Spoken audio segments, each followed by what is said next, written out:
भगवान शिव की लीला, अनजाने में ही देवी पार्वती बनी 5 बेटियों की मां। सावन का महीना भगवान शिव और माता पार्वती से संबंधित कई त्योहार लेकर आता है।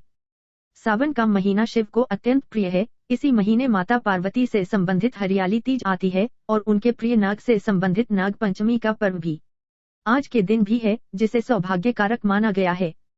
यह त्योहार बिहार के मिथिला क्षेत्र में मनाया जाता है। आइए जानते हैं पर्व के बारे में और उनकी 5 बेटियों के पिता बनने की कथा। सावन मास में ही भगवान शिव ने माता पार्वती की तपस्या से प्रसन्न होकर पत्नी रूप में स्वीकार किया था।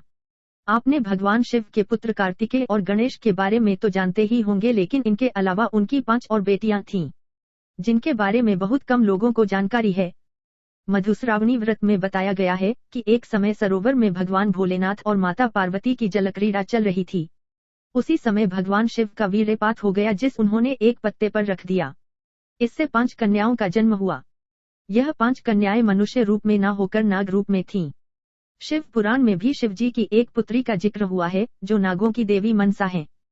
देवी पार्वती को इस बात की जानकारी नहीं थी कि शिवलीला से 5 नाग कन्याओं का जन्म हुआ है, जबकि शिवजी को अपनी 5 पुत्रियों के बारे में पता था और वह उनसे स्नेह भी रखते थे। इसलिए हर सुबह सरोवर पर जाकर उन कन्याओं से मिल आते थे और उनके साथ खेलते थे।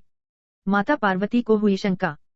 हर दिन महादेव के सुबह सुबह सरोवर पर चले जाने पर माता पार्वती के मन में शंका के बीज अंकुरित होने लगे। इसलिए उन्होंने तय किया कि इस रहस्य को जानकर रहेंगी। एक दिन भगवान शिव जब सरोवर के लिए निकले, तब माता पार्वती भी उनके पीछे पीछे सरोवर पहुंच गईं। जानकर माता पार्वती को आया क्रोध। सरोवर पर उन नाग कन्याओं के साथ महादेव को पिता की तरह मिलते और खेलते देखा तो माता पार्वती को क्रोध आ गया। क्रोध में माता ने नाग कन्याओं को मारने के लिए पैर उठाया तो भोलेनाथ ने उनको बताया कि ये सभी आपकी बेटी हैं। शिवजी की नाग पुत्रियों के नाम माता पार्वती भगवान शिव की ओर आश्चर्यचकित होकर देखने लगीं। फिर भगवान शिव ने उनको नाग कन्याओं के जन्म की कथा सुनाई।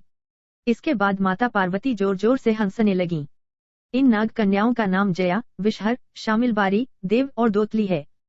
इसलिए होती है पूजा। महादेव ने कहा कि जो भी इन कन्याओं की पूजा करेगा, उसे जीवनकाल सर्पभय नहीं रहेगा, साथ ही उसके परिवार को कभी भी सर्प नहीं डसेंगे।